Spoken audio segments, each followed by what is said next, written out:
नमस्कार साथियों, आज एक और खास विषय पे वीडियो लेकर के आपके बीच में आए हैं। जैसा कि आपने टाइटल देख लिया होगा, इस वीडियो में बात करने वाला हूं मैं राजनेताओं की सफलता के कारणों के बारे में।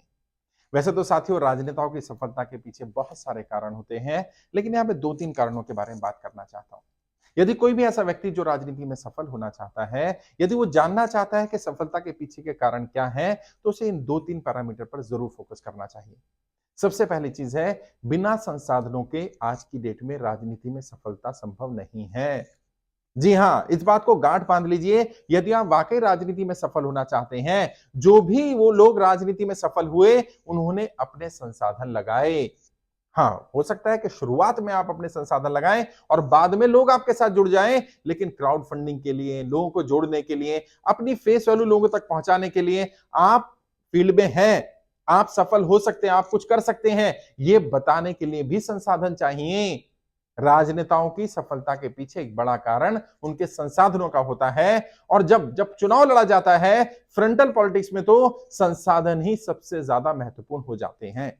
वो संसाधन चाहे पैसे के रूप में हो या लोगों के रूप में हो, ह्यूमन रिसोर्स हो या किसी भी तरह के रिसोर्सेज के बिना सफलता नहीं मिल सकती। राजनेताओं की सफलता के पीछे सबसे बड़ा कारण उनके संसाधनों का है। अब बहुत सारे लोग एग्जाम्पल देते हैं, कई लोग वर्तमान प्रधानमंत्री नरेंद्र मोदी जी का एग्जाम्पल देते हैं, कई लोग पूर्व प्रधानमंत्री लाल बहादुर शास्त्री जी का एग्जाम्पल देते हैं। सर, उनके पास वो संसाधन नहीं थे, वो तो गरीब थे, उनकी तो आर्थिक स्थिति ठीक नहीं थी, फिर वो राजनीति में कैसे सफल हुए? आपकी थ्योरी के हिसाब से तो उनको सफल नहीं होना चाहिए था। नहीं साथियों, मैंने ये नहीं कहा कि संसाधन आपके अपने हों। संसाधनों का बहुत बड़ा रोल है। अब चाहे वो संसाधन पार्टी ऑर्गेनाइज करके दे, संसाधन आपकी टीम ऑर्गेनाइज करके दे, आपके खुद के हो, इससे फर्क नहीं पड़ता। शुरुआत में संसाधन आपको लगाने पड़ेंगे, बाद में क्राउड फंडिंग के माध्यम से जनता भी लगा सकती है अगर आप इंडिपेंडेंटली काम कर रहे हैं। जैसे नरेंद्र मोदी जी की बात करें तो उन पर भारतीय जनता पार्टी ने दाव खेला, उनके मित्र थे, मित्रों ने उन पर दाव खेला। आपके पास ऐसे मित्र होने चाहिए, आपके पास ऐसा कोई पार्टी संगठन होना चाहिए जिसके पास रिसोर्सेज हो। लाल बहादुर शास्त्री जी की बात करें तो उनके ऊपर भी पार्टी ने, संगठन ने दाव खेला, उन्हें चुनाव के लिए फ्रंटल पॉलिटिक्स में अपनी जेब से पैसा नहीं लगाना पड़ा। या तो आपके पास अपने रिसोर्सेज हो या ऐसे लोग हों जो आपको रिसोर्सेज बिना, जब आप फेमस नहीं है, जब आप कुछ कर नहीं रहे, जब आप बहुत बड़ा नाम नहीं कमाया है, तब आप पर दाव खेलने को तैयार हो, यानी आपके संघर्ष के समय आपका साथ दे दें। उसके बाद आहिस्ता आहिस्ता आहिस्ता जब आप सफल हो जाएंगे तो फिर आप उनको ऑब्लाइज कर सकते हैं, आपके पास संसाधनों की कमी नहीं रहेगी, अगली बार के लिए आपको हेल्प मिल जाएगी। लेकिन एक बड़ा रीजन है संसाधनों की उपलब्धता और प्रचुरता। संसाधन जितने जरूरी है उससे ज्यादा होने चाहिए। यदि आप सोचे कि मिनिमम रिसोर्सेज से मैक्सिमम आउटपुट निकाल लेंगे, राजनीति में ऐसा संभव नहीं होता है। राजनीति में जो रिक्वायर्ड रिसोर्सेज हैं उससे ज्यादा चाहिए, या कम से कम उतने तो चाहिए ही। एट पार तो मिनिमम होना पड़ेगा। एट पार से ऊपर हो जाए तो अच्छी बात है, लेकिन अगर एट पार भी नहीं हो पा रहे हैं तो सफलता नहीं मिल पाएगी। राजनेताओं की सफलता के पीछे बहुत बड़ा कारण उनके रिसोर्सेज का रहा। दूसरा एक बड़ा कारण राजनेताओं की सही शुरुआत। बहुत सारे लोग शुरुआत ही गलत कर देते हैं। गलत पार्टी चुन ली, गलत नेता चुन लिया, गलत मुद्दा चुन लिया, कहीं से भी गलत एरिया चुन लिया, कॉन्स्टिट्यूंसी गलत चुन ली। अगर फ्रंटल पॉलिटिक्स में जाना है, बैकेट पॉलिटिक्स में जाना है, तो ऐसा संगठन को चुन लिया जहां पर उनके आइडियाज की वैल्यू ही नहीं है, उनसे आइडिया लिया ही नहीं जा रहा है। संगठन में ऑलरेडी इतने लोग हैं, भीड़ है, बस भरी हुई है, सीट ही नहीं मिलेगी, क्या फायदा ऐसी शुरुआत करने का? और अक्सर कहते हैं ना कि अगर सही शुरुआत कर ली, गुड बिगनिंग, और good beginning is half done. किसी काम की सही शुरुआत, काम का आधा पूरा तो हो गया काम, मतलब सफलता की आधी गारंटी तो मिल ही गई। अब बहुत सारे लोग गलत शुरुआत करते हैं। गलत शुरुआत में जैसे मैंने कहा, पार्टी गलत चुन ली, नेता गलत चुन लिया, मुद्दा गलत चुन लिया, कॉन्स्टिट्यूंसी गलत चुन ली। शुरुआत ऐसे समय पर की जब राजनीति में शुरुआत करने का सही समय नहीं था। ऐसे पार्टी, ऐसे नेता को साथ लेकर के चले जिसकी खुद की छवि नहीं बन पा रही थी या जो खुद फेमस नहीं था। कई बार हम शुरुआत करते हैं, ऐसा मुद्दा उठा लिया जो मुद्दा लॉन्ग लास्टिंग नहीं है। आपने मुद्दा उठाया, तुरंत सत्ता के लोगों ने उस मुद्दे को समाप्त कर दिया, उस मुद्दे को हल कर दिया, आपकी राजनीति समाप्त हो जाएगी।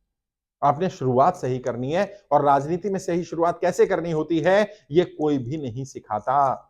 अफसोस की बात यह है, जो लोग सफल हो गए वो किसी को सिखाएंगे नहीं, और जो खुद सफल है ही नहीं वो क्या बता पाएगा कि सही शुरुआत कैसे करनी है।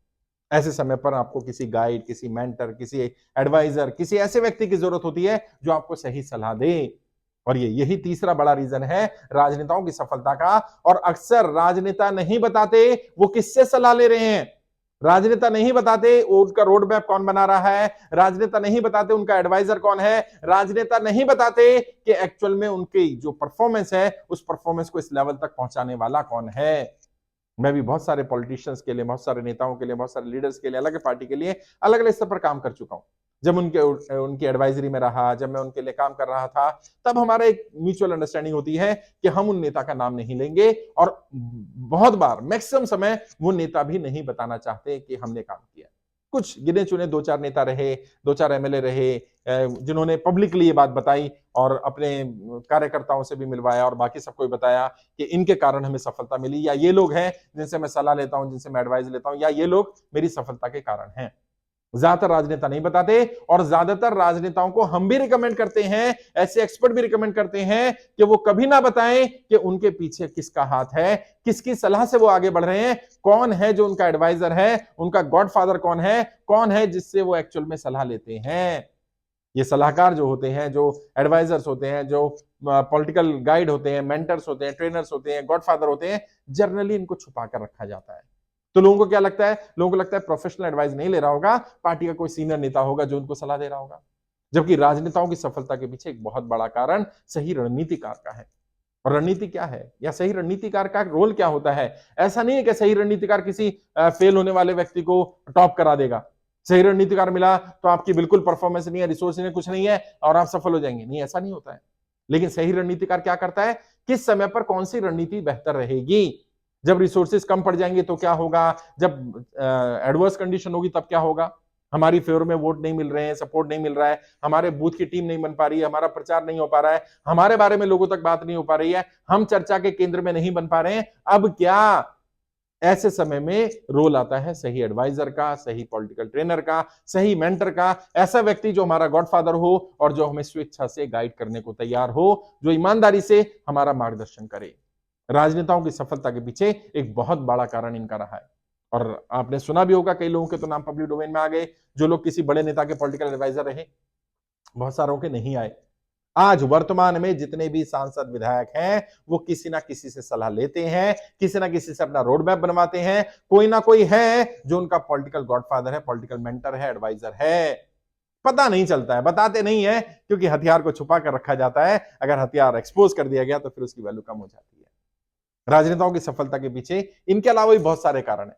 जैसे कहीं पर जातिगत समीकरण कारण बन जाते हैं, कहीं पर एजुकेशनल क्वालिफिकेशन होना कारण बन जाता है, कहीं पर पारिवारिक नाम होना कारण बन जाता है, कहीं पर पार्टी की समीकरण होना कारण बन जाता है, कहीं पर धार्मिक समीकरण कारण बन जाते हैं, और भी बहुत सारे कारण हैं। लेकिन मोटे मोटे तौर पर ये 3 खास कारण हैं किसी भी राजनेता के सफल होने के।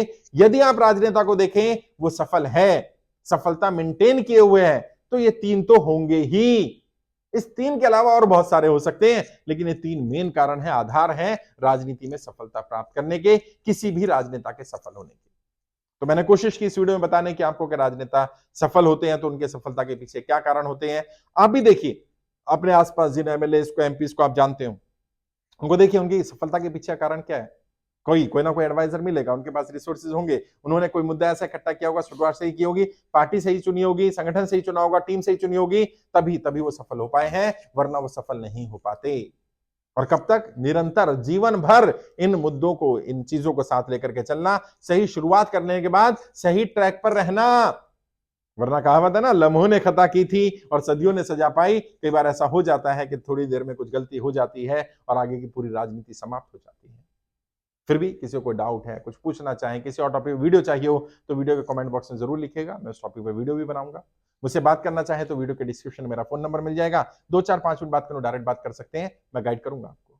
अगर ट्रेनिंग लेना चाहें तो आप यूट्यूब के माध्यम से ट्रेनिंग ले सकते हैं। आप देखिए सबसे साथ ज्वाइन बटन है ब्लू कलर का, वहां क्लिक करेंगे, अलग अलग ऑप्शन आ जाएंगे। जो भी ट्रेनिंग लेना चाहें यूट्यूब के माध्यम से ट्रेनिंग ले सकते हैं। हमारी वेबसाइट पर भी बहुत सारी ट्रेनिंग अवेलेबल है, वहां भी जा सकते हैं। वेबसाइट है www.iplindia.org। आज के लिए इतना ही। आपके उज्जवल राजनीतिक भविष्य के लिए हार्दिक शुभकामनाएं। जय हिंद, जय भारत।